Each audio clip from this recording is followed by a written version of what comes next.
आपके हुक्म के मुताबिक आपकी पूरी फौज मैं चार्टर प्लेन करके ले आया हूं। बड़े हथियार समुंदर के रास्ते से पहुंचते ही होंगे, लेकिन ऐसी भी क्या जल्दी है बृजवान साहब? तहस नहस कर देने के लिए एक तरफ पुलिस और इंटेलिजेंस को उड़ाना है, दूसरी तरफ पूरे शहर में हाहाकार मचानी है। करीम, हरिहरन और अरामर एक साथ मिल चुके हैं। आप सोच सकते हैं कि लड़ाई कितनी भयानक होगी। फिर देर किस बात की है? देर है पुराने हिसाब किताब चुकता करने के लिए। देर है उस अमर के बच्चे को फांसी के फंदे तक लटका देने के लिए। देर है इश्क में खाए हुए जख्मों को सीने के लिए। और देर है उन दो नामुराद हिंदुओं और मुसलमानों की अर्थी और जनाजा एक साथ उठा देने के लिए। आपकी बात आप ही जाने। हमें तो इस देश के टुकड़े चाहिए, बस आप देते जाइए, हम दोनों हाथों से बटोरते जाएंगे। बस एक रात की मोहलत और दे दीजिए, फिर जितने टुकड़े चाहिए होंगे बटोरते जाइए, बटोरते जाइए। रोक लो भैया, किसी तरह इस फांसी को रोक लो। माँ कहीं से शहर लेकर आई है, छोटू भी उनके साथ आत्महत्या करने को तैयार हो गया है। मुझे किसके सहारे छोड़कर जा रहे हो? जब लोग तुम्हारी बहन के बदन को जबरदस्ती नोचेंगे तो क्या तुम्हारी आत्मा को शांति मिलेगी? मेरी बहन, मेरी बिटिया, मुझे इतना मजबूर मत कर कि मैं सारी दुनिया को आग लगा दूं। तो मुझे आग लगा दो ना, अपने हाथों से मेरा गला घोट दो। इससे तो तुम्हारे पास को 4 चांद लग जाएंगे ना। घोटते क्यों नहीं मेरा गला? उठाते क्यों नहीं अपनी बहन की डोली? इससे तो तुम्हारे पास को... मुन्नी, मुन्नी, मुन्नी, जेलर, कमिश्नर साहब को जल्दी बुलाओ, वरना तुम्हारी इस जेल को ताश के पत्तों की तरह गिरा दूंगा मैं। बुलाओ रे। ये लो, पढ़ लो इसे। तुम्हारा ब्लैक वारंट, कल सुबह तुम्हें फांसी लगा दी जाएगी। मैंने तुमसे कहा था शफी अंकल को बुलाओ, मैं उनसे मिलना चाहता हूं। उसके जवाब में ये ब्लैक वारंट लाओ। ले ला इसे। तेरी ये मजाल कि तू ब्लैक वारंट मेरे मुंह पे मारे। मारो साले को, इतना मारो कि हड्डी पसली एक हो जाए। हाँ लो, मारो मारो मारो और मारो।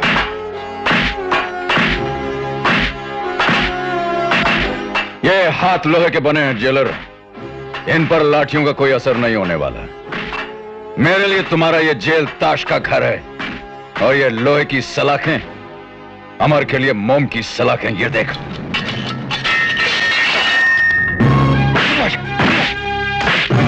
रुक जाओ अमर, रुक जाओ। देख लिया आपने क्या करने पर मजबूर कर दिया इन लोगों ने मुझे। मैं इन लोगों से दुहाई मांगता रहा कि मुझे आपसे मिलना है, लेकिन इन्होंने मेरी एक न सुनी। मैं जीना चाहता हूं अंकल, किसी भी कीमत पर जीना चाहता हूं। शालू की जुदाई ने मुझे कितना तड़पाई आप अच्छी तरह जानते हैं। जब आपने मुझे मां बाप के किस्से सुनाए थे, तब आप ही ने मुझसे कहा था कि देख, तेरी आंखों से एक भी आंसू न टपके, तुझे देश का बड़ा सिपाही बनना है। मैं नहीं रोया अंकल, आज तक नहीं रोया, लेकिन अब ये आंसू मुझसे नहीं रुक रहे अंकल। बरसों बाद मुझे शालू मिली है, बरसों बाद मुझे अपनी मां मिली है। हाँ अंकल, शांति देवी, सरकारी गवाह नंदू की मां मेरी असली मां है, मेरी बिछड़ी हुई मां। उसने अपने जीने के सहारे को मुझे सौंपा, देश को सौंपा, लेकिन हम उसे बचा न सके। क्या शांति देवी के प्रति देश का कोई फर्ज नहीं बनता? क्या छोटे बेटे की कुर्बानी देकर बड़े बेटे को फांसी पर चढ़ा देना उसका मुआवजा है? क्या कहेंगे आप शांति देवी से? क्या जवाब देगा इंसाफ शांति देवी को? अंकल, ये फांसी रुकवा लीजिए, वरना देश अपनी किस्मत पर रो पड़ेगा। उसकी मिट्टी बंजर हो जाएगी, उस पर सपूत पैदा होने बंद हो जाएंगे। अंकल,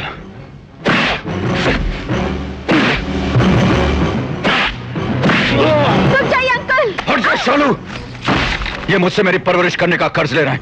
लीजिए।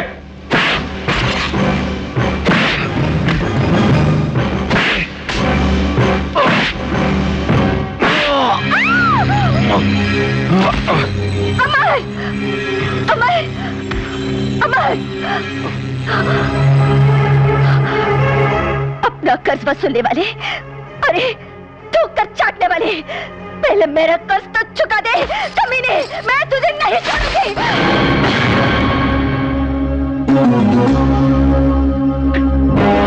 ब्रिजपाल, तुम? हाँ, मैं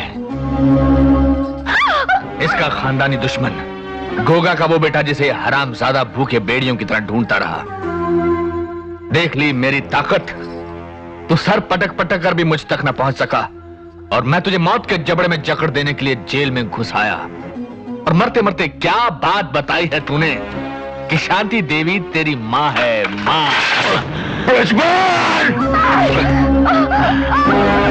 बदला लेने का असली मजा तो अब आएगा मेरे बाप के कातिल। तेरी माँ शांति देवी के साथ, तेरे खानदान के नामलेवा छोटू के साथ और मुन्नी लड़की के साथ मैं कैसा वैश्याना खेल खेलता हूँ ये चंपा बाई अच्छी तरह जानती है।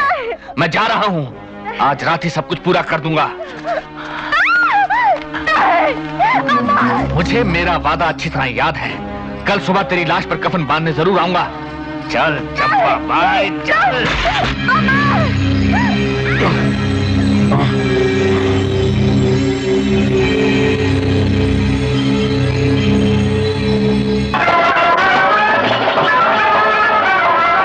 दूल्हा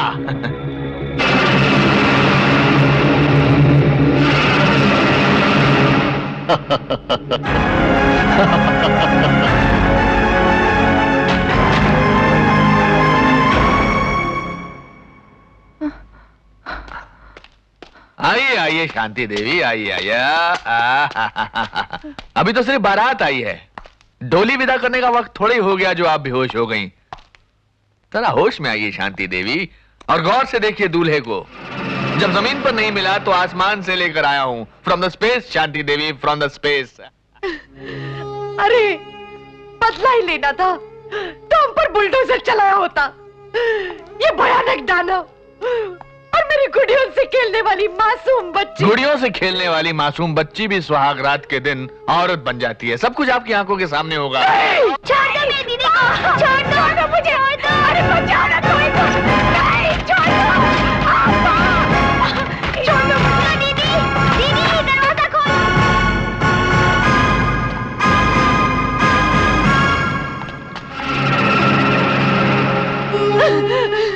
कोई तो आ गया हो, कोई तो आ जाओ, मेरी बच्ची को बचा लो।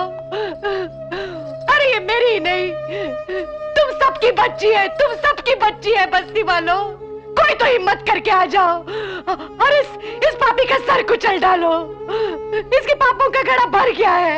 एक ठोकर, बस एक ठोकर और ये मिट्टी में मिल जाएगा।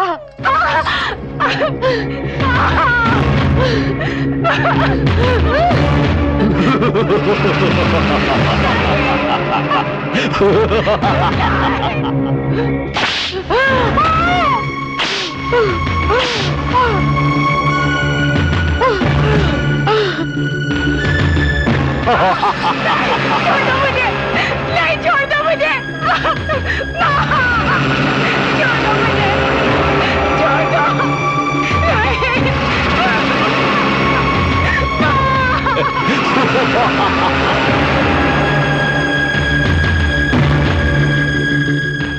अब आपका दामाद इन सब के सामने, इनकी साक्षी में आपकी बेटी के साथ सुहाग रात मनाना चाहता है। ये क्या कर रहे हो? अरे कोई तो बचा मुझे इस राक्षस से। अपने मुंह से कह कि मेरे पति मेरे साथ सबके सामने सुहाग रात मना, वरना मैं मारता ही रहूंगा।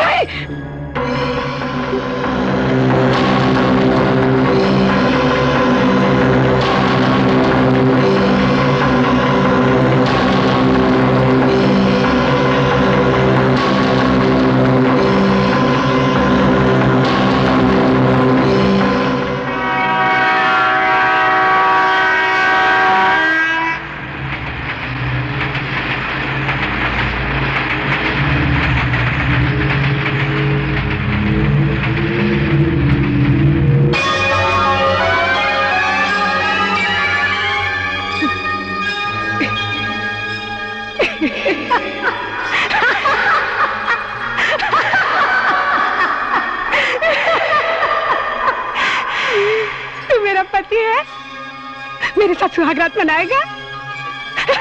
इन सबके सामने मेरे साथ सुहागरात मनाएगा। मेरा पति मेरे साथ सुहागरात मनाएगा आप सब लोगों के सामने।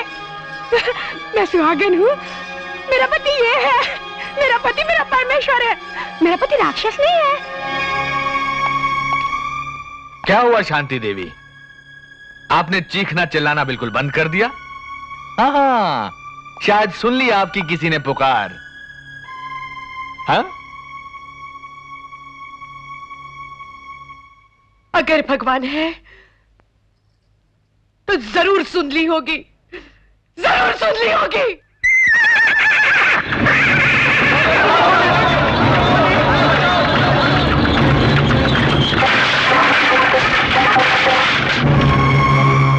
मैंने कहा था ना, तेरे पापों का घड़ा भर चुका है। देख, एक की जगह दो दो ठोकर मारने वाले आ गए। देख, भून डालो इन हरामजादों को। ज्ञानी हर हर महादेव।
तेरा कुंभकर्ण मर गया रावण, अब तेरी बारी है। ये सतयुग नहीं कलयुग है बुढ़िया, इस युग में रावण कभी नहीं मारा जा सकता।